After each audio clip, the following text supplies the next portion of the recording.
అల్లరి అల్లరి చూపులతో ఒక గిల్లరి మొదలాయి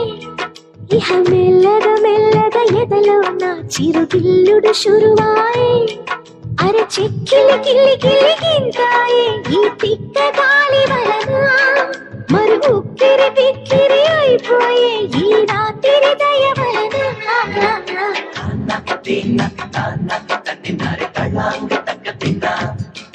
అరే తాన్న తిన్న తాన్న తన్నిన్నారే తలంగ తక్క తిన్నా